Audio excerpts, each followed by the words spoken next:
এবার প্রাইমারি পরীক্ষায় এই প্রশ্নটি এসেছিল। প্রশ্নটি বেশ কঠিন, বুঝিয়ে বুঝিয়ে আমি সমাধান করে দেব।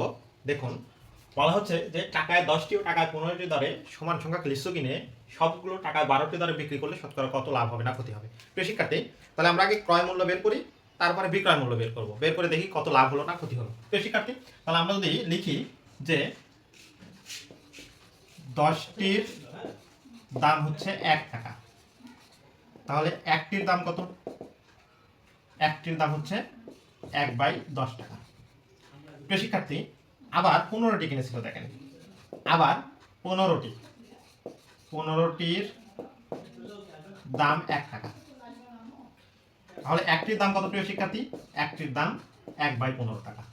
তাহলে এই দেখেন, এই একটি মোট 2টি কিনেছিল, তাহলে আমরা লিখতে পারবো যে 1 + 1 = 2টির ক্রয় মূল্য।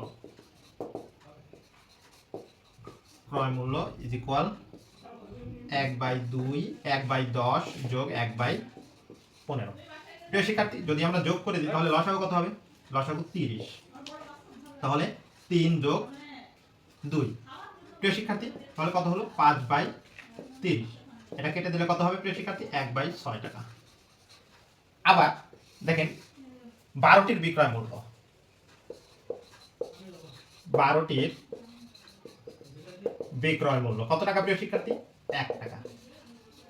তাহলে একটির বিক্রয় মূল্য কত? 1/12 টাকা। তাহলে 2টি, দেখেন এখানে 2টি কিনেছিলাম, 2টি বিক্রি করব। 2টির বিক্রয় মূল্য 2/12 = 1/6 টাকা। প্রিয় শিক্ষার্থী, কিনেছিল 1/6 টাকায় আর বিক্রি করেছে 1/6 টাকায়, তাহলে কি হবে? লাভ বা ক্ষতি কিছুই হবে না। তাহলে দেখেন, লাভ বা ক্ষতি কিছুই হবে না, খ নম্বর উত্তর, লাভ ক্ষতি কিছুই হবে না। প্রিয় শিক্ষার্থী, আজকে এ পর্যন্ত।